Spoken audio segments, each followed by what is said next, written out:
Hello everyone, मैं रमन कुमार अजक स्वागत करता हूं आप सभी का अपने यूट्यूब चैनल पर। दोस्तों, आज की चर्चा का विषय है 22 जनवरी 2020 को एक ऑफिस मेमोरेंडम जारी किया गया था।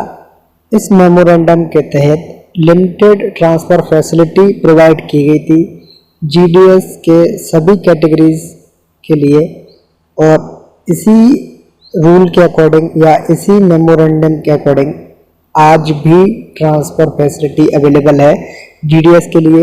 अगर कोई जीडीएस अपना ट्रांसफ़र करवाना चाहता है तो उनको ये जो ऑफिस मेमोरेंडम है उसी बेस पर अपना ट्रांसफ़र वो ले सकते हैं। यानी कि अभी ये जो ऑफिस मेमोरेंडम है वो लेटेस्ट ही है, यानी कि इसी के बेस पर ही अभी ट्रांसफ़र हो रहे हैं। तो आज जानते हैं कि किस तरीके से जीडीएस को अपना ट्रांसफ़र का फॉर्म भरना है और कौन कौन सी कंडीशंस हैं जिन कंडीशंस पर ट्रांसफ़र हो सकता है, यानी कि कंडीशंस हैं वो फुलफ़िल करनी होंगी एक जीडीएस को। इस मेमोरेंडम का पहला पॉइंट है कंडीशन ऑफ ट्रांसफ़र, यानी कि किन शर्तों पर ट्रांसफ़र किया जा सकता है। तो अगर कोई मेल जीडीएस है, यानी कि कोई एक पुरुष जीडीएस है, तो उनके लिए सिर्फ और सिर्फ एक चांस है ट्रांसफ़र करवाने के लिए। अगर कोई फीमेल जीडीएस है, यानी कि महिला जीडीएस है, तो उनको 2 चांस दिए जाएंगे ट्रांसफ़र के लिए। मेल जीडीएस के लिए 1 चांस और फीमेल जीडीएस के लिए 2 चांस है ट्रांसफ़र करवाने के लिए। यानी कि एक फीमेल जीडीएस मैक्सिमम 2 बार अपना ट्रांसफ़र या 2 जगह पर अपना ट्रांसफ़र करवा सकते हैं।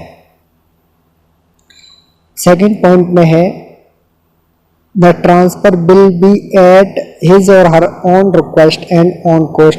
इसका मतलब है कि जो भी जीडीएस ट्रांसफ़र के लिए अप्लाई करते हैं वो एक एप्लीकेशन लिखेंगे, यानी कि ऑन रिक्वेस्ट, यानी कि वो खुद एक एप्लीकेशन लिखेंगे कि मेरा ट्रांसफ़र इस जगह से इस जगह पर कर दिया जाए। और दूसरा है ऑन कॉस्ट, यानी कि अगर किसी का ट्रांसफ़र हो भी जाता है, किसी भी वजह से ट्रांसफ़र कर भी देते हैं, यानी कि अगर किसी जीडीएस ने अप्लाई किया है, एप्लीकेशन दी है ट्रांसफ़र के लिए और ट्रांसफ़र उनका हो जाता है, बहुत अच्छी बात है, हो जाता है, तो उसके लिए उन्हें किसी भी प्रकार का पैसा नहीं दिया जाएगा, यानी कि उन्हें किसी भी प्रकार का भत्ता नहीं दिया जाएगा। उनको ट्रांसफ़र के लिए जो भी उनका खर्चा वगैरह आएगा वो खुद की कॉस्ट पर ही होगा, यानी कि उनको किसी भी प्रकार का पेमेंट नहीं दिया जाता है और उन्हें खुद एक एप्लीकेशन लिखनी होगी।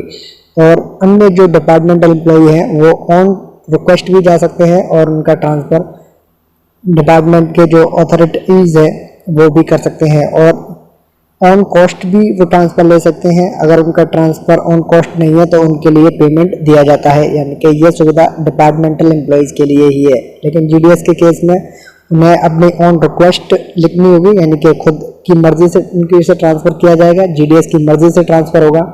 जीडीएस जहाँ चाहते हैं वहाँ पर ट्रांसफ़र किया जाएगा और खुद के खर्चे पर ही उनको ट्रांसफ़र किया जाएगा।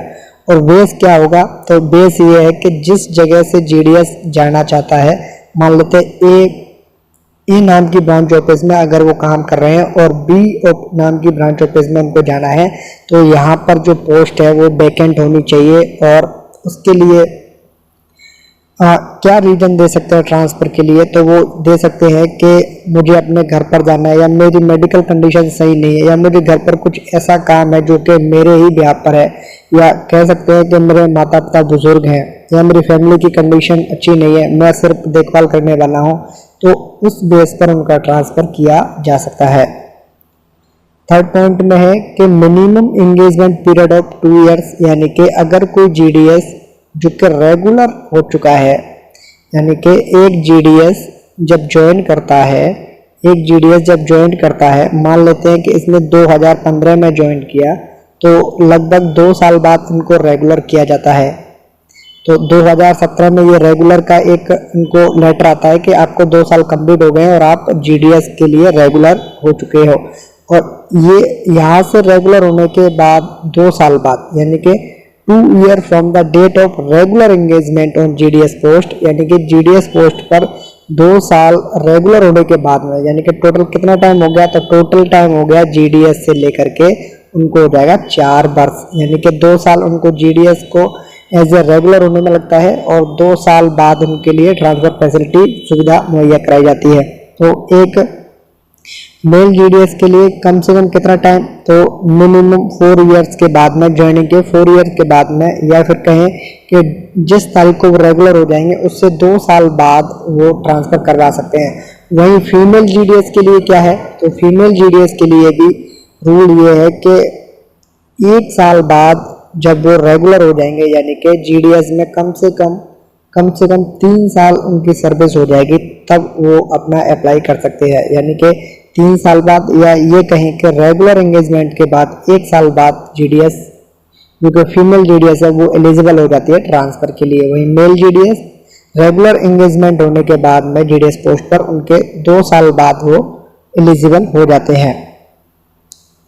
5वां पॉइंट नंबर है कि पीडब्ल्यूडी जीडीएस है, पीडब्ल्यूडी जीडीएस है या कुछ लोग मानसिक रूप से सही नहीं है, तो उनके लिए मिनिमम 1 साल का समय दिया गया है। यानी कि उनके लिए 1 साल का जो टाइम है वो कम कर दिया गया है। रेगुलर एंगेजमेंट के बाद में उनको 1 साल बाद वो ट्रांसफ़र के लिए एलिजिबल हो जाते हैं।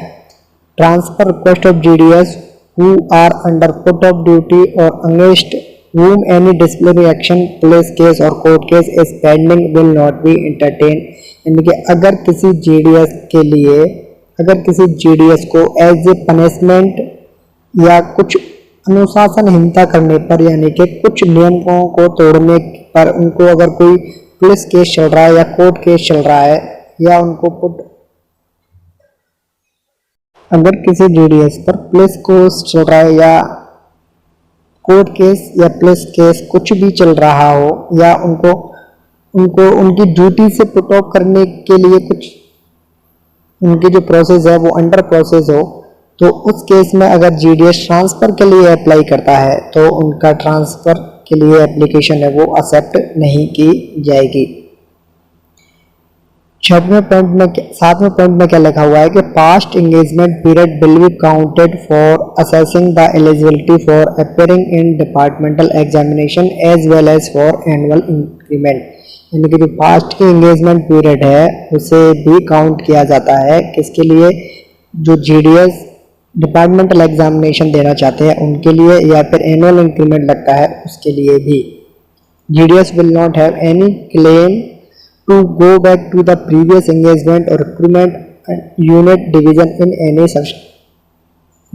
circumstances। यानी कि अगर कोई जीडीएस ये क्लेम करता है कि उन्हें पुरानी जगह पर ही या पुराने यूनिट में या पुरानी डिवीज़न में जाना है, तो वो इसके लिए अप्लाई नहीं कर सकते हैं या इसके लिए वो दावा नहीं कर सकते हैं। नेक्स्ट पॉइंट में क्या है, पॉइंट नंबर 9 में क्या है, Mutual actions facility can be provided to all GDS on completion of 1 year for female GDS and 2 year for male GDS engagement period as the case may be। यानी कि अगर कोई GDS, यानी कि 2 GDS हैं, मान लेते हैं कि 2 फीमेल GDS हैं या 2 मेल GDS हैं, अगर वो आपस में ही किसी के साथ में म्यूचुअल करवा ले, यानी कि इस पोस्ट वाला व्यक्ति यहाँ आना चाहता है और ये वाला व्यक्ति यहाँ जाना चाहता है, अगर वो मेल है तो उनको कम से कम 2 वर्ष चाहिए एंगेजमेंट होने के बाद में, यानी कि उनकी जो ड्यूटी ज्वाइन करने के 2 साल बाद वो इसके लिए एलिजिबल हो जाते हैं। वहीं अगर कोई फीमेल जीडीएस है वो यहाँ आना चाहती हैं और यहाँ की फीमेल जीडीएस यहाँ जाना चाहती हैं, तो वो 1 वर्ष बाद ड्यूटी ज्वाइन करने के 1 वर्ष बाद इसके लिए एलिजिबल हो जाती है। इसे कहते हैं म्यूचुअल एक्शंस फैसिलिटी, यानी कि 2 लोग आपस में सहमत होकर के एक दूसरे की जगह पर जाना चाहते हैं। तो फीमेल जीडीएस है तो उसके लिए 1 वर्ष का समय है और मेल जीडीएस है तो उसके लिए 2 वर्ष का समय है। कब से है, तो उनकी एंगेजमेंट पीरियड से है, यानी कि वो जिस दिन ड्यूटी ज्वाइन करते हैं तब से ये संभाला जाएगा, काउंट किया जाएगा। अगर कोई जीडीएस ट्रांसफ़र के लिए रिक्वेस्ट करता है तो वो किन स्लैब्स में जा सकता है, तो सबसे पहले बीपीएम जो कि लेवल 2 का है वो लेवल 2 में जा सकते हैं और उनकी जो टीआरसीएस स्लैब है वो 3 नंबर की होनी चाहिए। बीपीएम लेवल 1 वाला है वो बीपीएम लेवल 1 में जा सकते हैं और उनकी टीआरसीएस स्लैब है वो 2 होनी चाहिए। अगर कोई ABPM है या डाक सेवक है जो लेवल 2 में है, वो ABPM डाक सेवक लेवल 2 वाली की जगह पर जा सकते हैं, जिनका TRCA स्लैब नंबर 2 होना चाहिए। अगर कोई ABPM या डाक सेवक लेवल 1 का है, वो लेवल 1 के ABPM या डाक सेवक की जगह पर जा सकते हैं, उनका TRCA स्लैब क्या होना चाहिए, स्लैब नंबर 1 होना चाहिए। अगर कोई BPM लेवल 1 नंबर का है और वो ABPM या डाक सेवक नंबर 2 में जाना चाहते हैं, चाहे वो पोस्टल में हो या RMS में लगे हुए हो, और उनका जो सेम TRCA स्लैब होना चाहिए। बेसिक सी बात यह है कि लेवल 2 वाला BPM लेवल 2 में ट्रांसफ़र करवा सकता है, लेवल 1 वाला BPM लेवल 1 में ट्रांसफ़र करवा सकता है, लेवल 2 वाला ABPM लेवल 2 में ट्रांसफ़र करवा सकता है, लेवल 1 वाला ABPM लेवल 1 में ट्रांसफ़र करवा सकता है।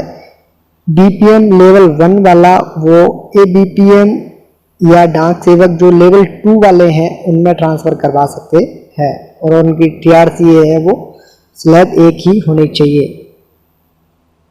ABPM या डाक सेवक जो कि लेवल 2 वाले हैं, वो लेवल 1 के BPM में जा सकते हैं, उनकी TRCA स्लैब है वो सेम होनी चाहिए। नेक्स्ट पॉइंट में है कि there will not be any drop in TRCA slab on account of a request transfer and number of increment earned by GDS will be retained. Basically ये है कि अगर किसी GDS का TRCA स्लैब ट्रांसफ़र से पहले का कुछ है और वही उनका ट्रांसफ़र के बाद रहने वाला है, इसमें किसी भी प्रकार का चेंज नहीं होगा, और उनके जो इंक्रीजमेंट है उनमें भी किसी भी प्रकार का चेंज नहीं किया जाएगा। उनको अगर पहले 2 इंक्रीमेंट मिल चुके हैं तो उनको ट्रांसफ़र के बाद में उनके 2 इंक्रीमेंट ही काउंट किए जाएंगे। पॉइंट नंबर 12 में क्या है कि all request transfer are to be considered subject to the condition that verification formalities, caste, education and police verification report etcetera should have been completed. यानी कि जो ट्रांसफ़र की जो रिक्वेस्ट अगर कोई करता है तो उनके लिए जो फॉर्मेलिटीज़ है वेरिफिकेशन वाली, जैसे कि कास्ट सर्टिफिकेट की, एजुकेशन वाली है या पुलिस वेरिफिकेशन है, ये सभी उनको कंप्लीट करवानी ही होती है। सेकंड पॉइंट में है कॉम्पिटेंट अथॉरिटी, यानी कि the transfer of GDS will be approved by regional PMG if the transfer is within the region and by the head of the circle if the transfer is within the circle. अगर किसी GDS जो कि एक ही reason में transfer करवाना चाहते हैं, यानी कि अगर उनकी जो पहले वाली पोस्ट है और वो दूसरी जहां पोस्ट लेना चाहते हैं जो कि वैकेंट है, ये अगर एक ही रीजन में आती है तो उनके लिए जो रीजनल PMG है, जिसे RPMG कहते हैं, वो अप्रूव करेंगे।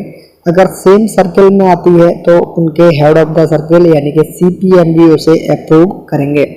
The approval of 2 concerned head of the circle will be required if the transfer is between 2 circles। यानी कि अगर कोई मान लेते हैं कोई 2 सर्कल्स में ट्रांसफ़र करवाना चाहते हैं, यानी कि कोई व्यक्ति राजस्थान में GDS है, वो MP सर्कल में जाना चाहता है, तो इस केस में दोनों ही सर्कल्स के जो प्रमुख हैं जिन्हें CPMG कहते हैं, उनके अप्रूवल की आवश्यकता होगी। यानी कि विद इन द सर्कल है, अगर एक ही सर्कल में ट्रांसफ़र ले रहे हैं तो एक ही PMG की अप्रूवल चाहिए। 2 सर्कल्स में अगर एक्सचेंज हो रहा है, यानी कि 2 सर्कल्स के बीच में ट्रांसफ़र लेना चाहते हैं वो, तो उनके दोनों CPMG का अप्रूवल होना ही चाहिए। तीसरा है प्रोसेस क्या है ट्रांसफ़र के लिए, तो एप्लीकेशन फॉर्म भरा जाता है। Application for transfer should be called for during April और जून ऑफ एवरी ईयर। यानी कि हर साल अप्रैल से लेकर के जून में, यानी कि अप्रैल, मई और जून के महीने में, इन तीनों महीने में हर साल एप्लीकेशन फॉर्म भरे जाते हैं ट्रांसफ़र के लिए। दूसरा पॉइंट क्या है, an application will be submitted to the divisional head on a prescribed proforma attached herewith as annexure 1। यानी कि इस PDF में एक एनेक्सर 1 के में इस PDF के साथ में एनेक्सर 1 के रूप में एक परफॉर्मा अटैच है। उस परफॉर्मा को भर के डिवीजन हेड, जिसे सुपरिटेंडेंट ऑफ द पोस्ट कहते हैं, डाक अधीक्षक या RMS के केस में RMS अधीक्षक कहते हैं, उनके लिए ये परफॉर्मा है वो भर के उनको सबमिट करवाना होता है। The application will be submitted through head of the recruitment और एंगेजमेंट यूनिट और डिवीजन डूली रिकमेंडेड। बेसिकली ये है कि ये जो परफॉर्मा ऊपर जाएगा तो यानी कि हेड ऑफ द सर्कल के पास जाता है या हेड ऑफ द रीजन के पास में जाता है, तो उससे पहले हेड ऑफ द डिवीजन के पास में जाना चाहिए, जिसे सुपरिटेंडेंट ऑफ द पोस्ट कहते हैं। थर्ड पॉइंट में है कि divisional head will submit all the application to approving authority through proper channel with factual report and recommendations. ये ड्यूटी डिवीजन हेड यानी कि अधीक्षक डाकघर या पोस्ट आरएमएस के डाक अधीक्षक की है कि वो सभी एप्लीकेशंस को, जो भी अप्रूविंग अथॉरिटी है जो इसे अप्रूव करेगा, अप्रूवल देगा इनको एप्लीकेशंस को, जीडीएस की एप्लीकेशन है ट्रांसफ़र की, उनको अप्रूवल देने वाला जो व्यक्ति है या जो भी पोस्ट है उनके पास वो प्रॉपर चैनल से प्रोवाइड करवाएंगे। ये डिवीजन हेड की रेस्पॉन्सिबिलिटी में आता है। फोर्थ नंबर पॉइंट में है separate register in prescribed proforma attach herewith as annexure second is to be maintain at circle office और रीजनल ऑफिस और division office for recording transfer request of all the categories of GDS. यानी कि एक pro forma है annexure second के नाम से जो कि इस पीडीएफ में अटैच्ड है। जैसे हम लोग अभी भरना सीखेंगे, वो किन के द्वारा भरा जाएगा, तो वो भरा जाएगा सर्किल ऑफिस के द्वारा या रीजनल ऑफिस के द्वारा या डिवीजन ऑफिस के द्वारा भरा जाएगा। यानी कि इसे जीडीएस ब्लैंक छोड़ते हैं, इसे भर के नहीं भेजते हैं। फिफ्थ नंबर पॉइंट में है कि all the applications received will be arrange in the order of seniority from the date of engagement of GDS and the orders for transfer may be issued during July. Basically ये है कि अगर जितने भी applications हैं उनको जो व्यक्ति पहले लगेगा उनको सीनियरिटी दी जाएगी, यानी कि उनको प्राथमिकता पहले दी जाएगी, और जो बाद में लगेंगे उनको बाद में उनकी एप्लीकेशन पर विचार किया जाएगा। यानी कि जो व्यक्ति पहले लगेगा वो सीनियरिटी के हिसाब से उनको लगाया जाएगा, अरेंज किया जाएगा। और जो ट्रांसफ़र का कहे एक तरीके से ट्रांसफ़र किनके हुए किनके नहीं हुए हैं, यानी कि इससे संबंधित जो भी ऑर्डर्स इशू किए जाएंगे वो जुलाई के मंथ में इशू किए जाते हैं। फोर्थ पॉइंट में है कि the above instructions will be come into effect from the date of issue of this office memorandum. यानी कि जितने भी हम लोगों ने ये जो नियम अभी तक पढ़े हुए हैं वो सभी कब से लागू हो गए थे, जब ये ऑफिस मेमोरेंडम आया था। यानी कि ये ऑफिस मेमोरेंडम 22 जनवरी 2020 को आया था, तब से ये सभी प्रभावी रूप में है।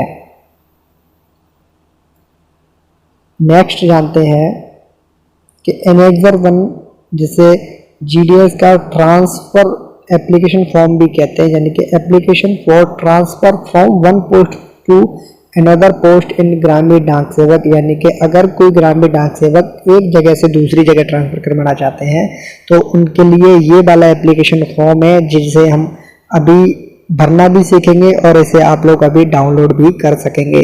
तो सबसे पहले फर्स्ट पॉइंट में भरा जाएगा नेम ऑफ द जीडीएस में, जैसे कि मैं अपना नाम डाल देता हूँ, मैंने नाम डाल दिया अपना रमन। सेकंड पॉइंट में post held by GDS with name of sub division, division और सर्किल। जैसे मैं डाल देता हूँ, अगर कोई बीपीएम है तो वो बीपीएम लिखेंगे, अगर कोई एबीपीएम है तो वो अपना एबीपीएम लिखेंगे। और बीपीएम लिखने के साथ साथ में यानी कि पोस्ट कौन सी होल्ड की है उन्होंने, बीपीएम या एबीपीएम। बीपीएम लिखने के बाद में वो अपने सब डिवीजन का नाम लिख सकते हैं अगर वो सब डिवीजन में आते हैं तो। अगर सब डिवीजन का नाम में नहीं आते हैं, अगर वो डिवीजन में आते हैं तो अपने डिवीजन का नाम वो लिखेंगे साथ में कॉमा लगा लगा करके, और उसके बाद में वो अपने सर्किल का नाम लिखेंगे। जैसे मैं बता देता हूँ अभी आपको, जैसे कि मान लेता हूँ कि मैं एक बीपीएम हूँ और बीपीएम की पोस्ट पर हूँ और मैं एक सब डिवीजन में हूँ जिसका नाम एक्स है, उसे यहाँ पर लिख लेंगे। देन मेरे डिवीजन का नाम वाई है, उसे यहाँ पर लिख लेंगे। देन मेरे सर्किल का नाम मान लेता हूँ जेड है, तो उसे यहाँ पर लिखेंगे। यानी कि ये जो सभी इंफॉर्मेशन है वो इस वाली लाइन में आएंगी। थर्ड पॉइंट में क्या लिखना है, date of engagement as regular GDS. यानी कि जीडीएस जब ज्वाइन करते हैं उसके लगभग 2 साल बाद, उसके 2 साल बाद उनको एक एंगेजमेंट लेटर दिया जाता है कि आप एक रेगुलर जीडीएस हो। तो उस डेट को यहाँ पर लिखना है कि आप कब रेगुलर हुए हो। इसमें डेट ऑफ ज्वाइनिंग नहीं लिखनी है, इसमें लिखना है कि कब से आप रेगुलर हुए हो।